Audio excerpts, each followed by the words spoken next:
Welcome back to the Deep Dive. Our mission here is to take these incredibly complex, sometimes really dry documents, legal disputes, dense research, and just pull out the most important insights for you. We really want to give you a shortcut to being genuinely well-informed. And today, we're zeroing in on a dispute that, on the surface, looks super local, but it's actually a perfect illustration of institutional failure on a much grander scale. That's right, we're dissecting a complete breakdown of governance within a residential welfare association, an RWA, in a place called the Vasanth Vihar Army Layout. So our main source for this is a formal legal objection. It's meticulously detailed, dated November 20, 2025. And this wasn't just an email. This was a high-stakes warning penned by a homeowner, Chandranath, and delivered right to the president and the entire managing committee, or the MC as they're called. Yeah, and this is so much more than just an angry letter about, a parking spot or a noisy neighbor. Oh, absolutely not. This document is, it's a tactical blueprint. It uses one single illegal agenda item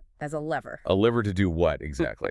To expose this whole systematic pattern of alleged failures, we're talking procedural negligence, some really profound financial misgovernance, and a repeated years-long disregard for statutory law. Exactly. So this deep dive is really about the anatomy of an institutional breakdown.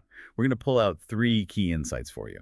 First is the absolute hierarchy of law, why community rules can never, ever trump the Constitution. Second, the huge financial and even personal cost of what's called fiduciary neglect. This is what happens when volunteers just refuse to get expert legal advice. And third, it's about the immense power of just thorough documentation, how it can hold even the smallest governing body completely accountable. Our mission today is to unpack this entire legal challenge. We'll identify where the MC allegedly acted ultra vires, that's a key term we'll define. Right, beyond their legal power. And we're going to trace how their past failures, especially this one about massive unresolved finances, really gives context to their current mistakes. I find this case fascinating because it shows how integrity, or, the lack of it, just trickles down. What's happening in Vasanth Vihar is a perfect case study. It really is. It shows that anyone who's a temporary custodian of an association, doesn't matter if it's a huge corporation or a neighborhood RWA, they have to understand the strict legal lines they can't cross. And when that internal convenience, what's easy for the committee, clashes with actual constitutional rights. You get a complete systemic breakdown. And that, I think, is the ultimate lesson for you, the listener. Governance is governance, whether you're running a country or a local community pool. The rules of fiduciary duty and accountability, they apply everywhere. Okay, so let's jump right in. Part 1. The immediate spark that lit this whole legal fire, Agenda Point 10, or AP10, what exactly was the committee proposing to do? Well, AP10 it's pretty radical. It proposes prohibiting any subdivision of dwelling units for rental purposes. Okay. And at the same time, it wants to ban what it calls multiple tenancy within the entire Vasanth Vihar Army layout. So in simple terms, they're trying to put a massive, legally restrictive control on how you, as a homeowner, can use your own private property to lease it out. Precisely. And the homeowner, Chandranath, immediately fires back with the heaviest legal term you can use here. The managing committee acted ultra vires. We mentioned that term. Let's get really clear on it. What does ultra vires mean in the context of a neighborhood RWA, and why is that the absolute core of this entire argument? So ultra vires is Latin. It means beyond the powers. And it's the most damning legal term because it's not arguing that the MC made a simple mistake. It said they had no right to even bring it up. Exactly. The argument is that this RWA, which was formed under the Karnataka Society's Registration Act, well, it's not a statutory body. It's not the government. It's basically a highly formalized social club. Right. And it just does not have the legal power to introduce an agenda item that restricts a fundamental statutory right, like property use and tenancy. They completely overstep their boundary. That distinction is so important because if the RWA is legally just a social club, then what makes AP10 so explicitly illegal? Where's the conflict with higher law? It all comes down to the hierarchy of law. This is the cornerstone of the whole objection. The letter says AP10 directly restricts statutory tenancy rights. And we're not talking about RWA bylaws here. No, not at all. We're talking about the foundation of property law in the country. The proposal directly conflicts with 2 massive legal frameworks. First is the Transfer of Property Act, which dictates how you can lease or transfer property. And the second? The second is Article 300A of the Indian Constitution, the right to property. So if I'm a homeowner, My constitutional right to rent out my property is at the very top of the pyramid, Mm, and my RWA's internal rules are way down at the bottom. exactly. The MC can't use that bottom layer to undermine the top one. The letter just hammers this point.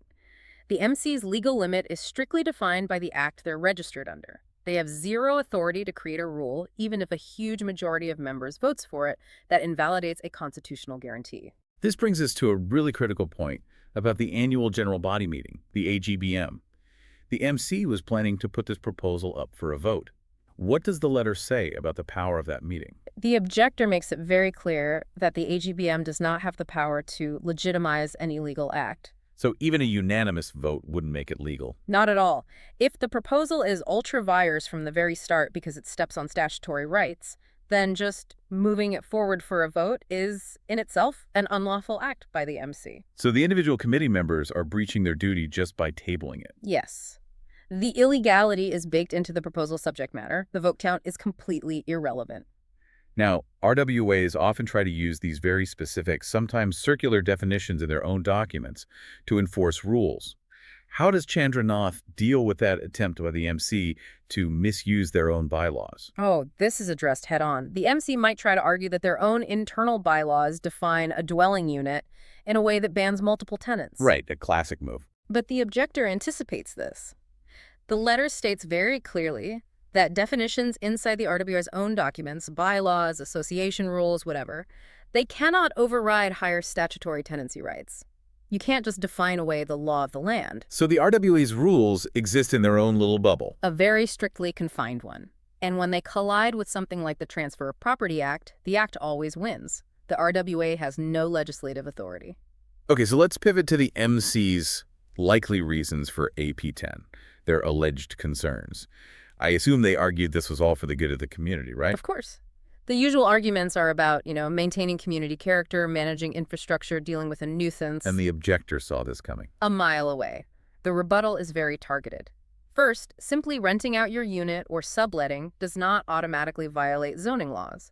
Second, while things like overcrowding might be legitimate concerns for the city or planning authority, the MC has to address them without violating an owner's statutory rights. So you can't pick an illegal solution just because it seems easy. Exactly. And there was a specific attempt to bring in a regulatory body by APA. By APA, can you define that for us and explain how the MC was allegedly misusing it? Sure. BIAAPA is the Bangalore International Airport Area Planning Authority. The MC likely tried to argue that renting out a unit is some kind of unauthorized subdivision. But the objector draws a clear line. A very clear one. BIAAPA rules are about physical, structural changes that need a permit. Like if you literally build a wall and turn one house into two permanent separate apartments. Whereas renting is just a contract. Exactly. Renting out your existing, already approved home is a contractual use of your property. It's not a physical alteration that needs BIAP approval. The MC was conflating tenancy with structural subdivision. They're two completely different legal concepts. It's clear Chandranath didn't just write this letter off the cuff. It wasn't just a personal opinion. It was backed up by an external panel of experts. The annexure details this. And this is what elevates the letter from just a complaint to a legally validated ultimatum. Agent 1, a legal expert, confirmed the core point. AP10 is ultra vires and violates statutory rights. That alone should have been enough to get it withdrawn. And then there's Agent 4, the consumer rights specialist, who comes at it from a different angle. Yes, and this is important. Agent 4 confirmed the proposal violates the owner's fundamental enjoyment rights and fair housing principles. This broadens the attack beyond just property statutes and into consumer protection and fairness. So it's not just technically illegal, it's also fundamentally unfair. Precisely. It shows the MC they aren't just facing one angry homeowner, they're facing a consensus of professional opinions that says they are wrong on every level. So we've firmly established that Agenda Point 10 is illegal. It clashes with the Constitution, with major property laws. But the deeper issue here, maybe the more worrying one, isn't just the illegal proposal itself. No, it's the fact that the managing committee, the elected custodians, failed in their absolute duty to stop this from ever seeing the light of day. And that brings us to the real heart of the matter, this documented pattern of procedural and governance failure. The central theme here is fiduciary duty. It's a legal obligation for the MC to act in the highest legal and financial interests of the association and all of its members. And when a proposal touches on constitutional rights, that duty becomes incredibly strict. I want to challenge this a bit from a practical standpoint. Yeah. In a lot of these small volunteer-run communities, isn't it pretty common for committees to just rely on what they've always done or try to avoid the cost of hiring a lawyer? Is it really fair to call that outright negligence and non-application of mind? Couldn't it just be, trying to save money? That's a great point, and it's a common defense. But this is exactly where the law draws a very hard line. Fiduciary duty isn't optional. When a proposal impacts something as fundamental as the right to property, the law demands a duty of care that is much more important than budgetary concerns. So what should they have done? The objector lists 3 mandatory steps the MC just bypassed. Right, because the MC members are not legally qualified. The letter says, 1. They must obtain a written legal opinion from a qualified advocate confirming the proposal is actually legal and enforceable. Okay, that makes sense. Get an expert opinion. 2. They have to circulate that opinion to all the members. Transparency is key. And 3. They must ensure legal compliance before it ever gets placed before the AGBM for a vote. By skipping all those steps, they chose convenience over safety. And that choice, when you're dealing with constitutional matters, is legally defined as negligence and a clear breach of their fiduciary duty. The letter also makes it clear this wasn't just a one-time mistake. It calls it a persistent refusal to get advice. What's the evidence for that pattern? The objector states that the MC had been urged on multiple occasions and in writing before this to get independent legal advice on other matters that affected homeowner rights. This suggests the MC has a history of resisting legal consultation on various issues. It's a pattern of unilateral decision-making that started long before AP 10. So it's not just that they failed to be diligent this one time. It's that they have actively ignored repeated warnings. What does the objector say this refusal amounts to, legally? The failures are kind of grouped into 2 buckets: failure of intent and failure of execution. The failure of intent is the non-application of mind and disregard for objections. Basically, they weren't thinking critically about the legal risk. And the failure of execution? That covers the breach of fiduciary duty and procedural impropriety, meaning they actively bypassed the necessary steps. This systematic refusal shows an institutional mindset that's just hostile to getting outside legal guidance. And that hostility has real consequences, especially this risk of personal liability. Absolutely. The letter issues a very severe, very targeted warning. Pushing AP 10 without that required legal review massively increases the legal and financial risk for the association, sure, but more importantly for the individual office bearers themselves. That is a huge risk for what is essentially a volunteer job. It's staggering. By failing in their fiduciary duty, they've opened themselves up to the possibility of a court piercing the corporate veil, which could mean their personal finances are on the line if they're found negligent. Wow. Okay, let's talk about the failure to even communicate. The letter points out that the MC didn't just ignore advice, they completely ignored a formal legal warning from the homeowner. Yes. The objector records 3 specific things. The MC failed to acknowledge the prior written legal objection, they failed to respond to the actual legal arguments in it, and they just pushed ahead with the illegal proposal anyway. So this isn't just bad communication. No, it's seen as a deliberate, conscious disregard for the law and for basic fairness. The letter calls this silence a whole catalog of failures: Which are? non-application of mind, breach of fiduciary duty, and procedural impropriety. The objector concludes that pushing AP 10 forward after receiving this detailed written objection makes it an aggravated governance failure. They were put on full notice that what they were doing was illegal, and they did it anyway. They effectively doubled down on their own negligence. So if you put it all together, the conduct is labeled insensitive and irresponsible. What's the practical effect of using a label like that? It's a summary of the whole pattern. It says the MC disregarded the statutory rights of homeowners, they made decisions unilaterally without thinking about the community's legal well-being, and they were just indifferent to documented objections. When a governing body acts like that, it breaks the principles of fairness and transparency, and, it basically forfeits the moral authority it needs to govern at all. Now, the genius of this letter is how it uses this current mess to bring up a whole documented history of really severe systemic misgovernance. Exactly. It's a strategy to show that the MC's current actions aren't some one-off mistake, but part of a deep-rooted institutional culture of negligence. Let's start with the money, because this is where the scale of the problem becomes undeniable. A massive financial discrepancy. About INR of 52,000, that's 52 lakh rupees, just sitting in a suspense account with no explanation. For our global listeners, we're talking about a sum of over 62,000 US dollars. over half a crore rupees. It's a significant amount of money for any community. And it's not just the amount, it's the time frame. That's the really severe part. The objector says that written questions about this specific fund have been ignored for several years. This isn't a new accounting error that needs to be fixed. This is a multi-year, persistent failure to be transparent about the vast majority of the community's reserve funds. Why does money even end up in a suspense account? And what's the real danger of leaving that much money unresolved for so long? Well, a suspense account is usually a temporary holding place for transactions where the final destination isn't clear yet. Maybe a member overpaid their dues, or a refund came in unexpectedly. But it's supposed to be temporary. Should be cleared out quickly, usually within the same financial year. Leaving 52 lakh rupees in there for several years basically means the MC has failed at fundamental financial management. They don't know where the money came from, where it's supposed to go, or who might even have a claim on it. And the letter spells out the legal and accounting problems with this, right? Oh, yes. First, it's a violation of basic generally accepted accounting principles, GAAP, which demand clear, auditable records. Second, it's a massive breach of fiduciary duty. Community funds are held in trust, and the people in charge have to show where that money is and that it's safe. And third, it's just a complete lack of transparency. It is. How can the community trust a governing body that can't account for over $60,000 of its own money? And there's a threat of outside investigation here, too. The objector warns that any unauthorized use of these funds could attract statutory scrutiny under financial laws. You could be talking about external auditors, maybe even tax authorities coming in to look at the RWA's books.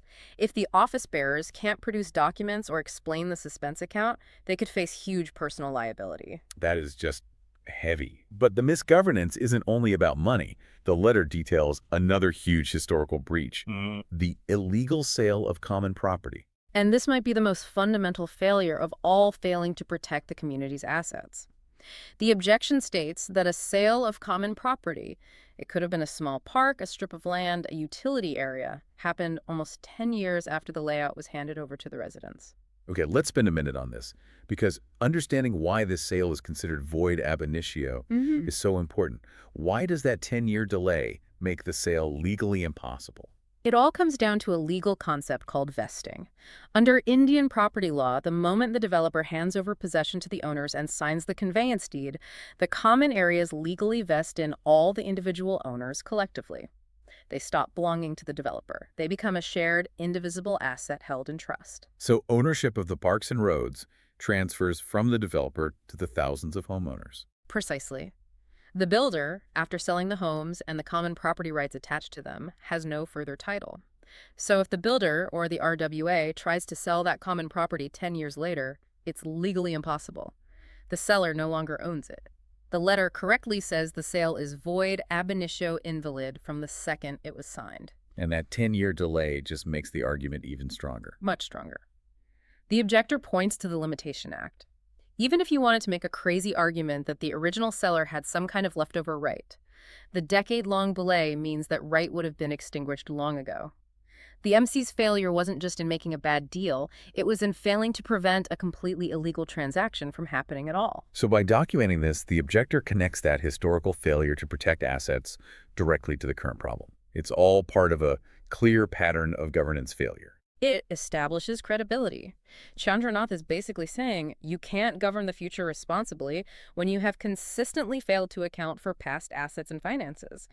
These past failures show that one committee after another has just routinely disregarded their most basic protective and fiduciary duties. This next section, Part 4, is really designed to pop the managing committee's bubble, to deflate any sense of absolute authority they might have. Yes, it's all about the specific legal constraints that prove the RWA is actually pretty toothless when it comes to enforcement power, especially against statutory rights. A key piece of evidence here is a ruling from the Karnataka High Court. A crucial precedent. The objection cites the High Court's holding that societies registered under the Karnataka Societies Registration Act are not statutory authorities. They are voluntary organizations, social clubs with bylaws, but they are not the government. So if they aren't the government, what can't they do? What are the big limitations RWAs often try to ignore? There are two big ones that committees often try to overstep. First, they can't legally enforce covenants the way a court can. They can't just levy fines that have statutory backing. And second, which is central here, they cannot exercise punitive power against owners. What does that mean, punitive power? It means they can't disconnect your water. They can't prevent your tenant from entering the property. They can't impose penalties that have the force of law. Okay, let's use an analogy. If the city government tells you what color you can paint your house, that's statutory authority. If your RWA tells you and you ignore them, what can they actually do? They can try to persuade you, or they can sue you in civil court. But they can't act on their own. And the objector uses this to make a really powerful logical leap. If the RWA doesn't even have the power to enforce basic things like maintenance fees, then they certainly don't have the legal authority to restrict a much more protected right, like tenancy, which is guaranteed by the Constitution. Now, committees always look for something to back them up, and the objector anticipates they'll try to hide behind the AWHO master brochure. First, what is AWHO, and why is their brochure legally worthless in this fight? AWHO is the Army Welfare Housing Organization. The MC probably sees this brochure, which laid out the original vision for the development, as some kind of quasi-legal document. But the objector just dismantles that idea. Systematically, the letter clarifies that the AWHO brochure, 1, is not a statute, 2, it cannot override the Transfer of Property Act, 3, it cannot restrict tenancy rights, and 4, and this is the killer point, it does not automatically form part of the sale deed covenants. So for it to be binding, it would have had to be written into every single homeowner's deed. Exactly. And even then, it might be challenged. So using a general marketing or organizational brochure to ban tenancy is legally a non-starter. It's an informational document, not the supreme law of the land for property rights. All of this leads to the final existential threat for the MC members themselves: the warning of personal liability. This is where that abstract discussion about fiduciary duty becomes very real very quickly. The letter spells out the dire consequences for the MC and the president if Chandranath has to go to court. And the court finds they acted ultra-vires. Right. If they willfully acted outside their legal bounds, especially after getting these specific warnings, a court could find them personally liable for any damages. And this next point is so important for the entire community to hear. Mm-hmm. Society funds can't be used to defend illegal acts. This is the firewall. If Chandranath sues and the court says the MC was negligent, breached its duty, and acted illegally, then the community's own funds cannot be used to pay for the MC's lawyers or any damages. The individuals who refuse to get legal advice have to bear that financial risk themselves. It turns a volunteer job into a potential personal catastrophe. And on top of their own costs, the RWA might have to pay Chandranath's legal bills. Yes. The letter warns that courts often direct the society to reimburse the homeowner's litigation costs. So the MC's negligence would force every resident to pay for the lawsuit brought against the MC. It's a preemptive warning of the exact, avoidable financial pain that's coming. And the final point is that no matter what happens in the meeting, the resolution is dead on arrival. The objector wraps this section up by saying even if AP 10 passes with a huge majority, the resolution is still unconstitutional, still ultra-vires, still unenforceable, and completely void.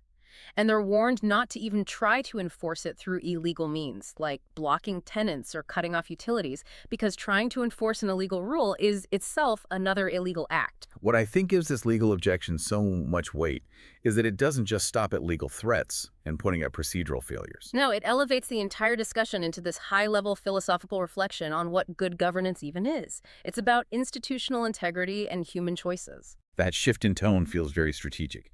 It moves from, a litigation threat to an ethical necessity.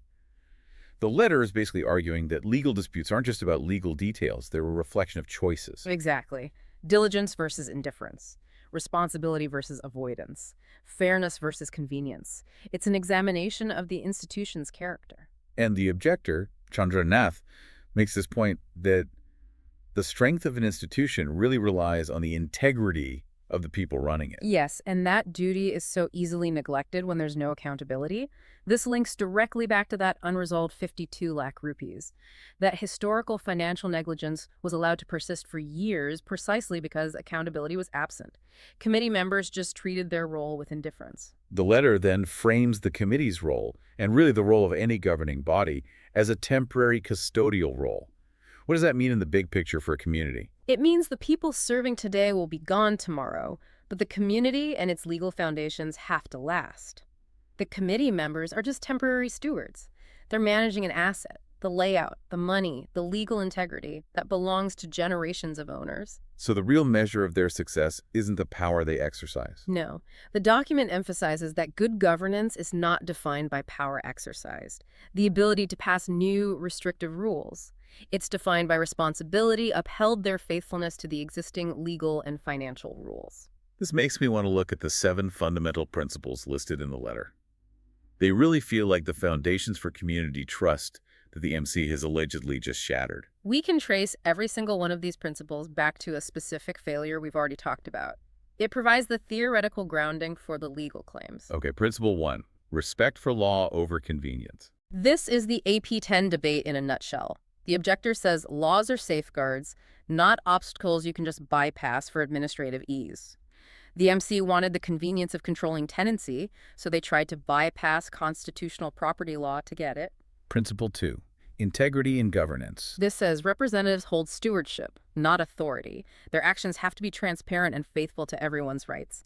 This was violated by the MC's unilateral decision-making and the refusal to get and share a legal opinion.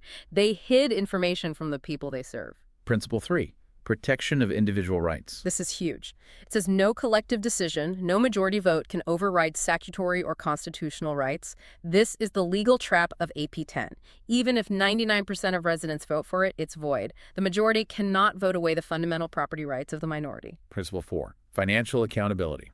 Community money is held in trust. Unexplained funds destroy confidence. This points directly at the INR 52,000 sitting in the suspense account. When the trustees can't account for the main asset, trust is gone. Accountability demands a clear, timely explanation of all funds. Principle 5, procedural integrity. Right. Decisions that affect people's rights require due process. That includes acknowledging objections and getting qualified legal advice. The MC's silence in the face of written concerns and their refusal to hire a lawyer is a perfect violation of this. Due process is the engine of fairness. Number 6, continuity beyond individuals. This means decisions have to be guided by what's lawful and right, not by what the current committee happens to prefer. The objector uses that 10-year-old illegal sale of common property to show that past and present committees have failed to uphold these enduring principles. And finally, principle 7, dignity in community life. This is about the human element. Governance that disregards its members just invites conflict.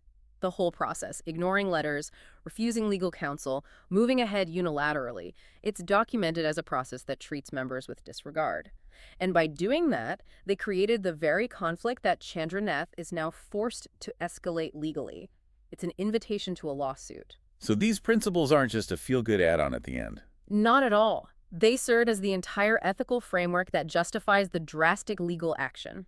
The letter is suggesting that the MC didn't just break the rules, they fundamentally misunderstood their role as custodians of community trust. So after laying out the legal, the procedural, the financial, and the ethical failures, the objector then circles back to that annexure of expert opinions. It's a critical move. It's meant to reinforce the sheer strength of their position and show the MC how hopeless their argument is. We've already covered the legal and consumer rights specialists.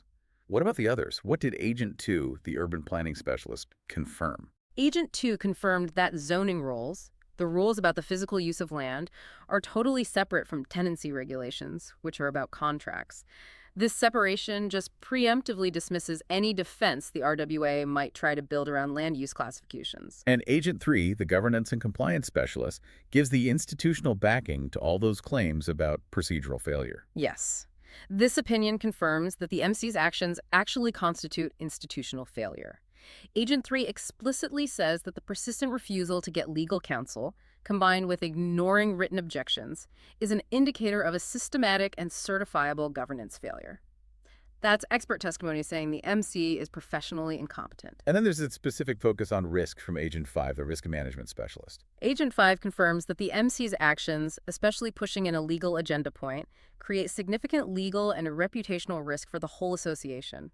The specialist concludes that the only responsible move is the immediate and unconditional withdrawal of AP10 to mitigate that exposure. So withdrawing it isn't a concession, it's a mandatory risk management decision. Precisely. All of these expert opinions just reinforce the urgency of the 4 specific actionable demands Chandranath made. Let's detail these because they form the non-negotiable ultimatum. Okay, the demands are comprehensive. They address the immediate problem, and they try to fix the historical negligence. First, the immediate and unconditional withdrawal of Agenda Point 10. No debate, no vote, just pull it. Second, it dictates future behavior. The MC has to obtain a qualified, written legal opinion before ever trying to reintroduce a similar proposal that affects statutory rights. It forces them to institutionalize due diligence. Third, and this goes back to the historical failures, they demand a written response to all past objections, and they specifically call out the massive unresolved issue of the 52 lakh in the suspense account. This forces the committee to finally be accountable for years of financial misgovernance. And fourth, they want a written assurance that no illegal restrictions like the ones in AP 10 will be imposed on homeowners ever again. It establishes a clear line that the committee can't cross. So these demands force the MC to not only stop the current illegal act, but also to go back and fix past failures and proactively commit to doing things right in the future. And the final consequence if they don't comply is unmistakable. Yes. The formal final warning is that failure to comply with these demands will compel the objector to seek statutory and judicial remedies. That means a lawsuit, which will drag the RWA and maybe its individual office bearers into court to enforce these constitutional protections. And that will result in the massive financial exposure they were specifically warned about. It's an ultimatum with guaranteed consequences. So we've taken this dense, detailed legal objection, this battle over tenancy in the Santh Vihar Arni layout, and laid bare the full anatomy of its governance breakdown. What does this massive amount of synthesized information covering constitutional law, fiduciary duty, and financial negligence all mean for you, our listener? Well, the lesson here is deceptively simple. Institutional integrity is indivisible. This case study shows that a seemingly minor agenda item, like restricting rentals, is just the thread that, when you pull it, unravels this entire fabric of systemic institutional flaws. It exposed everything. It exposed procedural negligence, years of financial opacity, about $60,000 of community funds, and a fundamental disregard for supreme law. It really underscores that knowing about fiduciary duty and legal limits is crucial, even at this hyperlocal level. If the people in charge, who are just temporary custodians, don't understand the rules, their willful ignorance or their non-application of mind can expose everyone, including themselves, to massive liability. The key takeaway, I think, is this. When you look at any institution, from a corporate board to a local RWA, the moment they refuse to seek qualified, independent legal or financial advice on a matter that impacts statutory rights or material funds, that is the moment to start documenting everything. That refusal is the fastest way to an avoidable governance breakdown. It seems like the objector's philosophical reflection gives us the final point of synthesis. It moves beyond just a technical fix to a long-term solution. It does. Given that good governance is defined by responsibility upheld rather than authority exercised, the question for you to consider is this. If the written law is clearly not enough to prevent this kind of repeated procedural and financial negligence, what specific non-legal documents or mechanisms might a community implement? Like what? Well, perhaps an internal mandatory code of conduct for office bearers, or a mandatory transparency charter that requires the timely resolution of suspense funds. These internal ethical commitments are what ensure that future committees prioritize integrity over convenience, sustained by character rather than just the threat of legal action. A profound thought for you to carry forward as you observe the institutions in your own life. We encourage you to apply the principles of fiduciary duty, financial accountability, and the absolute limits of collective power to every governance body you interact with. That's all for this deep dive. We'll see you next time.